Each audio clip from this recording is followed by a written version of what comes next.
আমরা ভয় পাইনি বলে সন্ত্রাস গুম খুমহীন ভয়মুক্ত নারায়ণগঞ্জের স্বপ্ন দেখি এবং সেই স্বপ্ন আমাদের এখনো বহাল আছে।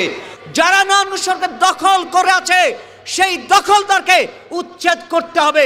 সরকারি জায়গা সম্পত্তি কিংবা নারায়ণগঞ্জের আরো অজস্র জায়গা নতুন করে দখলকৃত হচ্ছে। যারা নতুন দখলদার তাদেরকে বলে 17 বছর হাসিনা পার পায় নাই। বাংলাদেশে কোনো ফ্যাসিস্ট শাসন ব্যবস্থা চাঁদাবাজি যারা করে তারাও টিকতে পারেনি। নারায়ণগঞ্জে তকি আশিক চঞ্চল মিঠু বলু সহ অজস্র হত্যাকাণ্ড হয়েছে। এই সমস্ত হত্যাকাণ্ড যারা সংগঠিত করেছে তারা আমাদেরকে হুমকি দিয়েছিল শীতলক্ষা নদীতে ফেলে দিবে, পায়ের তলে পিষে মারবে কিংবা তাদের সমস্ত রক্তচক্ষুকে আমরা ভয় পাইনি। আমরা ভয় পাইনি বলেই একটি নারায়ণগঞ্জকে বাসযোগ্য নারায়ণগঞ্জের সন্ত্রাস গুম খুমহীন ভয়মুক্ত নারায়ণগঞ্জের স্বপ্ন দেখি এবং সেই স্বপ্ন আমাদের এখনো বহাল আছে।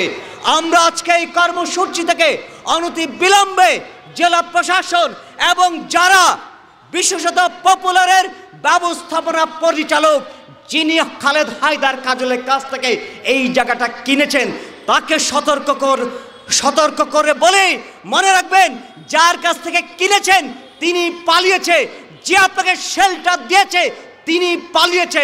সুতরাং জনগণের সম্পত্তি জনগণের কাছে ফিরিয়ে দেন এবং এই সম্পত্তি জনগণের কাজে লাগবে। এই জায়গাটাতে নারায়ণগঞ্জে অনেক কিছু হওয়া সম্ভব।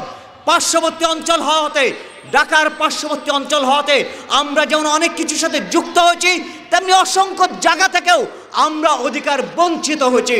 সুতরাং সমস্ত সরকারি সম্পত্তি যেগুলি বেদখল আছে সেগুলি উদ্ধার করতে হবে, জনগণের কাজে ব্যবহার করতে হবে এবং বালুর মাঠের এই দুটি জায়গাকে অনতি বিলম্বে পপুলার তারা এটা ছেড়ে দিবে এবং এই জায়গা উদ্ধারের জন্য যথাযথ ব্যবস্থা উদ্যোগ গ্রহণের জন্য জেলা প্রশাসনকে আহ্বান জানাই। এবং একই সাথে যারা এই সমস্ত লুটপাটের সাথে যুক্ত, ক্রয় বিক্রয়ের সাথে যুক্ত এমপি মন্ত্রী রাজুকের কর্মকর্তা তাদেরকে গ্রেপ্তার করতে হবে, বিচারের আওতায় আনতে হবে। সাংবাদিক ভাইদেরকে বলে আপনারা অনুসন্ধান করুন, দেখুন এই ক্রয় বিক্রয়ের সাথে চাঁদাবাজির সাথে কারা যুক্ত আছে তাদের সম্পর্কে সংবাদ করুন, অনুসন্ধানী রিপোর্ট করুন।